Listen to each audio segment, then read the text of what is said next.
ಇತ್ತೀಚೆಗೆ ತಮಿಳುನಾಡಲ್ಲಿ ನಡೆದ ಎಲೆಕ್ಷನಲ್ಲಿ DMK ಪಕ್ಷ ಠೇವಣಿ ಇಲ್ಲದೆ ಸೋತಿದೆ. ಪಕ್ಷ ಸೋಲೋದಕ್ಕೆ ಒಂದು ಬಲವಾದ ಕಾರಣ ಇದೆ. ಒಂದೇ ಒಂದು ಫೋಟೋ ತೋರಿಸ್ತೀನಿ, ದಯವಿಟ್ಟು ಆ ಫೋಟೋ ನೋಡ್ಕೊಂಬನ್ನಿ. ಹಾಗೂ ಯೂಟ್ಯೂಬಲ್ಲಿ ನಿಮ್ಗೆ ಹೋದರೆ ಸುಮಾರು ಇದಕ್ಕೆ ಸಂಬಂಧಪಟ್ಟಿರೋ ವಿಡಿಯೋಗಳು ಕೂಡ ಸಿಗುತ್ತೆ.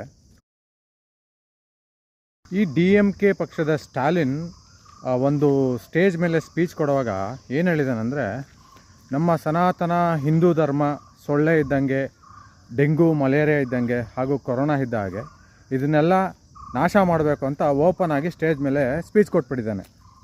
ಇಂಥ ಚಿಲ್ಲರೆ ಕನ್ವರ್ಟ್ ಆಗಿರೋ ನನ್ನ ಮಕ್ಕಳಿಗೆ ಕರ್ಪೂರದಲ್ಲಿ ಪೂಜೆ ಮಾಡಬೇಕಾ ಇಲ್ಲಾಂದರೆ ಪೊರ್ಕೆ ಎತ್ಕೊಂಡು ಪೂಜೆ ಮಾಡಬೇಕಾ ಜನಗಳೇ ಡಿಸೈಡ್ ಮಾಡಬೇಕು.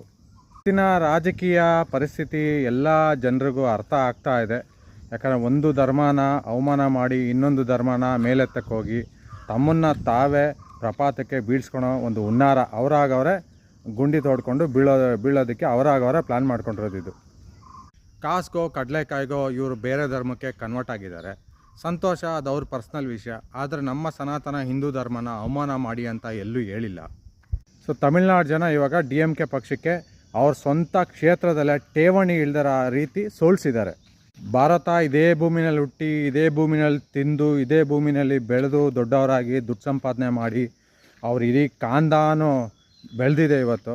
ಆದರೂ ನಮ್ಮ ಧರ್ಮನ ಅವಮಾನ ಮಾಡೋದು ಇನ್ನೂ ಸುಮಾರು ಜನ ನಮ್ಮ ಭಾರತದಲ್ಲಿ ಬಿಟ್ಟಿಲ್ಲ. ಅದರಿಂದ ಬೆಳೆ ಬೇಯಿಸ್ಕೊಂಡು ಅವರವರು ಕುಟುಂಬ ರಾಜಕೀಯ ಮಾಡಿಕೊಂಡು ಉದ್ಧಾರ ಆಗ್ತಾನೇ ಇದ್ದಾರೆ. ಆದ್ದರಿಂದ ಎಲೆಕ್ಷನ್ ಬಂದಾಗ ಮನೇಲಿ ಸುಮ್ಮನೆ ಇರೋದು ಬಿಟ್ಬಿಟ್ಟು ಯಾರೋ 2,000 ರೂಪಾಯಿ ಕೊಟ್ಟರು ಅಂಥೇಳಿ ಅವ್ರು ಹೇಳಿದ ಪಕ್ಷಕ್ಕೆ ವೋಟ್ ಹಾಕಿದ್ರೆ ಇದೇ ರೀತಿಯೇ ಸಮಸ್ಯೆಗಳು ನಮಗೆ ಉದ್ಭವ ಆಗೋದು.